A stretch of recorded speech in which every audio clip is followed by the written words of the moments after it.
Hello traders, Gary Wagner here. Approximately 11 a.m. in Honolulu, 5 o'clock in New York.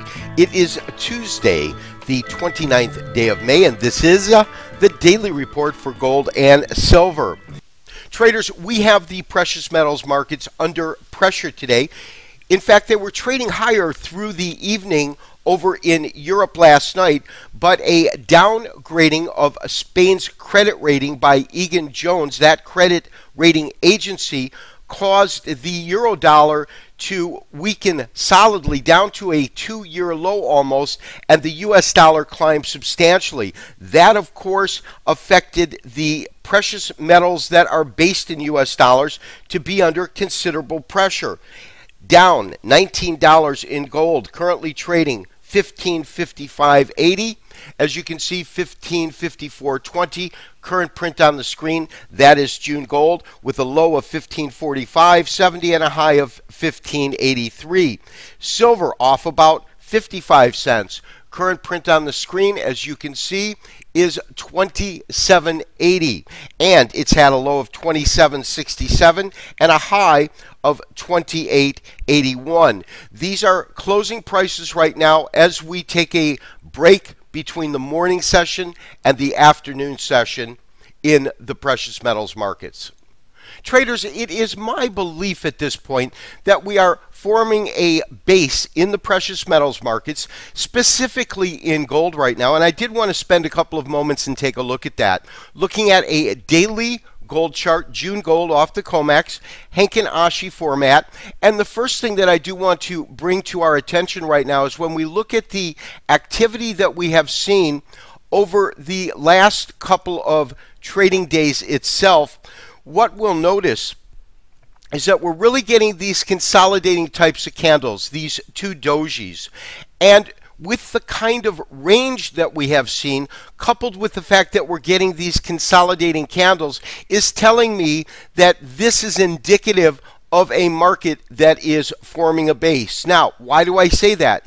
Market, no doubt, has been under pressure, and we saw it fall some more today. But the other thing that we have seen is this base here, which is roughly in the 1530 area, 1532, matches quite nicely to these lows here, and also this low here, which was right around 1520 in the cash market, right around 1530 in the June gold. So it does appear on a tentative basis that there is the potential, at least for right now, for us to see some sort of a base form in this marketplace.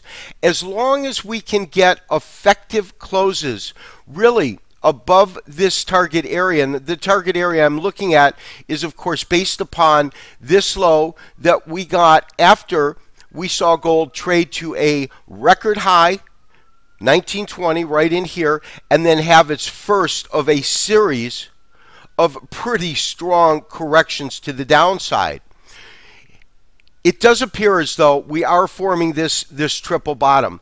The next thing that I want to look at, of course, is going to be in our moving average convergence divergence, the MACD. And what we can notice here is that what we want to see typically is for this line to cross above, and then for these two lines to widen. Because the wider they are, it gives us a better indication of the trend, and that tells us that that trend is really getting stronger. However, when we look at it now, you can see that it started to cross right here, came back down, and now appears as though there is a distinct possibility, and if we get a couple of days of rallies, we might in fact see that crossing of the two MACD lines. The next indicator that I do want to take a look at this morning is Relative Strength Index, or the RSI. I'm using a 9-day cycle, and really what you can see within this particular study is it is beginning to move towards what we'll call the 40% mark. It's currently at 39.72. And you can also see that it has been really moving off of this low, came back down, but it is above this baseline right in here and does appear as though it's moving higher. Of course, when we look at the RSI, we look within these two parameters, up here being oversold and up here being overbought. And the last study that I want to look at for today in gold is just a simple moving average.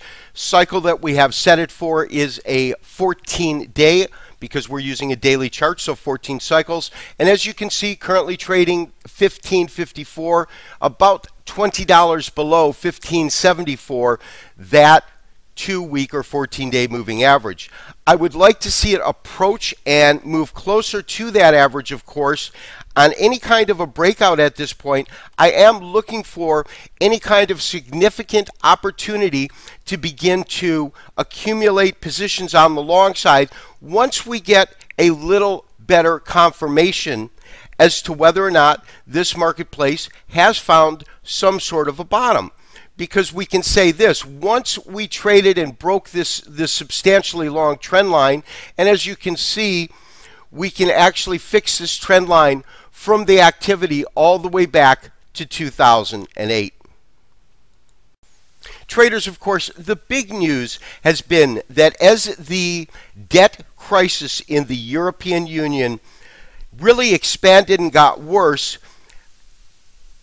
what we saw was, rather than gold being the favorite safe haven type investment, investors turned to the US dollar as a safe haven investment.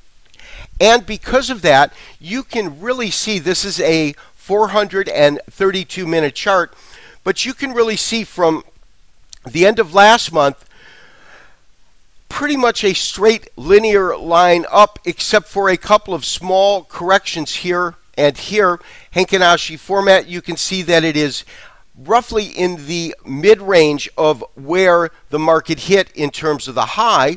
And then lastly, what we'll do with this chart is simply remove the Heikin-Ashi study. So what we can see is a candlestick chart, and you can see again we are really looking at the mid-range of the market, but again it is at a significant top in the marketplace when we take a look at where the dollar was trading at. And of course this is back last year before the big rally began in the precious metals markets, and you can see this top really matches up quite firmly to this top that was hit, as I said, back in January of this year. So where can this dollar go? It certainly can go much higher. Now, the dollar index is an index of 6 different currencies, and it's really the euro dollar which has been getting pounded hard in the marketplace as that crisis expands. Lastly, want to take a look at silver. As in gold, my current belief is that we are also forming a base in the marketplace. And the other thing that we notice when we take a look at the silver chart here, again, the daily chart, July silver, and it's these lows that have been tested and found to be significant to hold in terms of price structure. That's the positive side of the precious metals markets. On the negative, it's still under pressure. There can be no doubt. And as you can see with these alternating candle colors, we are tightly consolidating. As I said, my belief is most likely we are forming a base in these markets. It seems as though this support level in both gold and silver have held.